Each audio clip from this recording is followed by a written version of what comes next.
Hello everyone.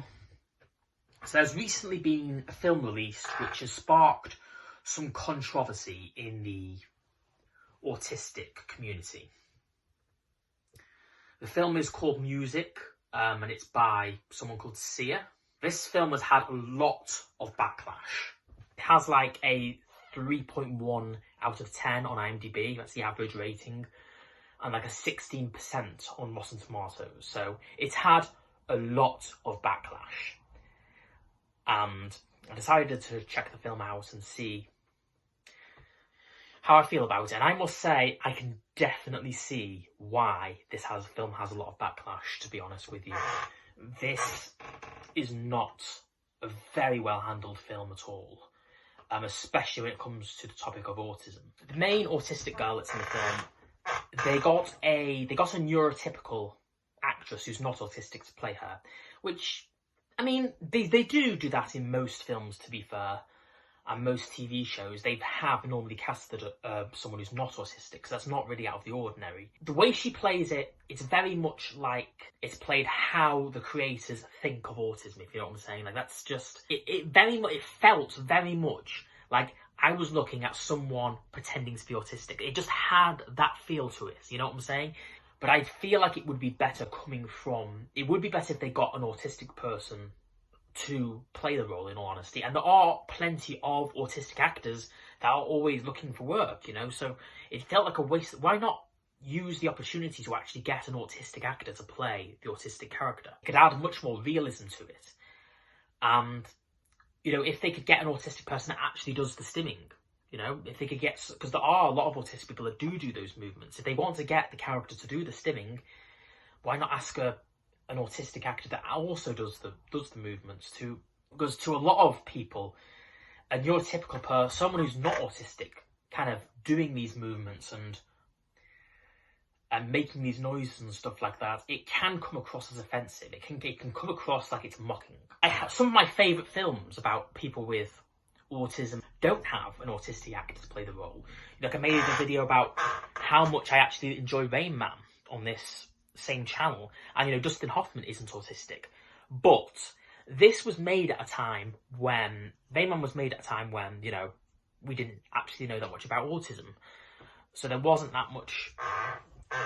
really a lot of understanding of it. Now though, like, there are loads of, they know a lot more. There are loads of diagnosed autistics that could potentially play the role. Okay, now, anyway, we've spoken enough about that aspect. Let's move on to some other. They have all these scenes where they go into the autistic girl's mind and they show all these dance sequences where the characters are all singing songs and stuff. It's meant to be in her head, at least they think it is. The thing is, it's not, the way they shoot it is not, the way it's shot and everything is not actually very autism friendly at all. Like, they have all these bright lights and the music is pretty loud and all these other things. A lot of autistic people that are watching it, I've actually seen videos from autistic people saying how this was actually hard to watch because the lights was just too much and they had sensory overload because of it.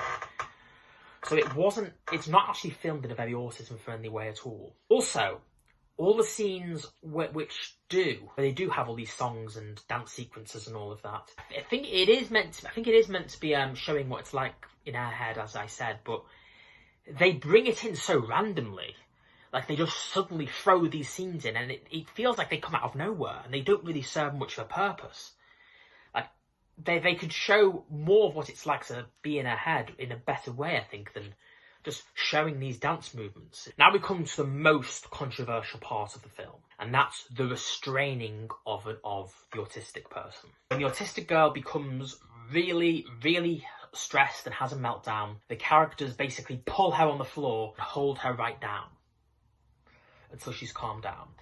And this is honestly not a good way of handling the meltdown at all. And the guy who first did it, didn't even know her.